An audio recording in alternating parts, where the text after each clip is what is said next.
di surah Asy-Syu'ara.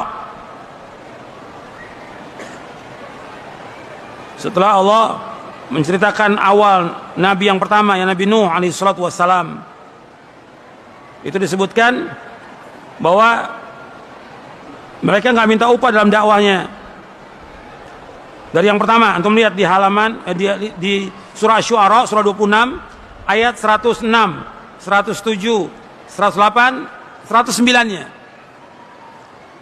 Di 109-nya ketika mengisahkan tentang Nabi Nuh, wa ma as'alukum alaihi min ajr in ajriya illa 'ala rabbil alamin.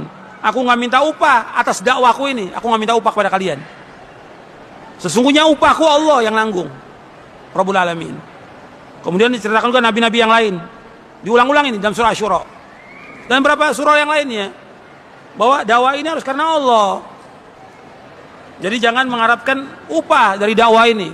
Ikhlas, karena kita mengharapkan ganjaran. Pahala akhirat lebih baik daripada dunia.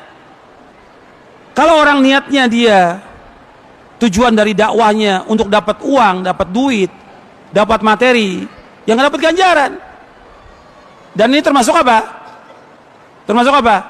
Kalau antum lihat di kitab Tauhid, ini termasuk syirik. Di dalam kitab Tauhid, nanti antum baca ya, syarah kitab Tauhid. Bahasa Indonesia, syarah kitab Tauhid. Di kitab Tauhid ada bab riya. Setelah bab riya, setelah bab itu ada bab lagi, yaitu bab minasyirki iradatul insan bi'amalihi dunia. Termasuk syirik seorang beramal tujuannya untuk dunia. Termasuk syirik. Dibawakan dalilnya, ayatnya dan penjelasannya. Makanya itu harus hati-hati. Kalau seandainya dia mengajar, dia karena Allah, dia ikhlas, kemudian suatu waktu dia orang mengasih, dia orang kaya, dia mampu, ingin memberikan hadiah, enggak apa-apa, boleh. Tapi bukan itu yang dia cari. Kalau sekarang banyak ustaz-ustaz ingin mengumpulkan apa? Harta dengan dia berdakwah ini. Dakwah ini karena Allah. Antum lihat para nabi, para rasul, susah hidupnya, tapi mereka punya maisha sendiri. Jadi para dai, di samping dia dakwah, dia harus punya apa?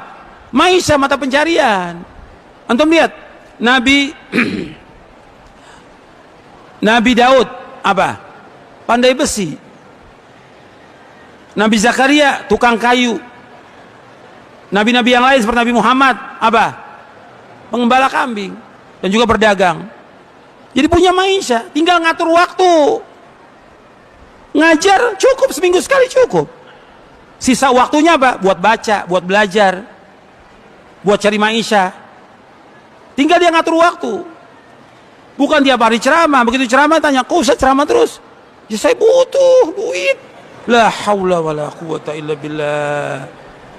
Padahal maisha banyak, ribuan maisha yang bisa kita mencari maisha halal. Ribuan maisha. Kenapa harus mengharapkan dari dakwah? Dakwah ini ganjaran di akhirat. Yang kita wajib mendakwakan karena kita punya ilmu sedikit, sampaikan. Kata Imam Abu Aliyah, "Alim majjanan kama ulimta majjanan."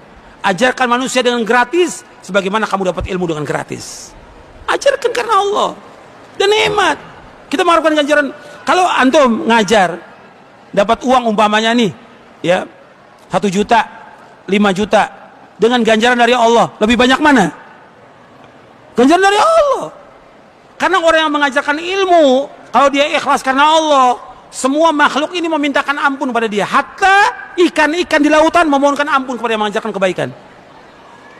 Keutamaan gak ini? Belum ganjarannya, belum pahalanya, belum yang lain. Dan didoakan kebaikan oleh semua makhluk. Kenapa mengharapkan dunia? Jadi ini harus diperhatikan yang seperti ini.